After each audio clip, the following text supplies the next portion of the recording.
Social media এবং এই পুরো রাজ্যে এই খবরটি আজকে ভাইরাল হয়ে গেছে যে আমাদের রাজ্যের শিশুকন্যা মানসী চৌধুরী একটি বিরল রোগে আক্রান্ত এবং আমরা দুদিন আগে ওনার বাড়িতে যাই, ওনার মার সাথে কথা বলি।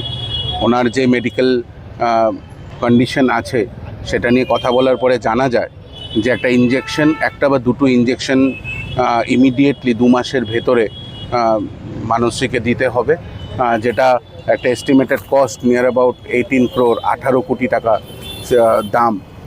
এবং আমি সেই দিনও মানসীর বাড়ি থেকে রাজ্যের প্রত্যেকটি মানুষকে আবেদন জানিয়েছিলাম তারা যাতে স্বেচ্ছায় এই মহৎ কাজে এগিয়ে আসে এবং মানসীর এই ইঞ্জেকশন, প্রাণদেয়ী ইঞ্জেকশন কেনার জন্য যেই অর্থ, সেই অর্থে যাতে কিছুটা হলেও হেল্প করে।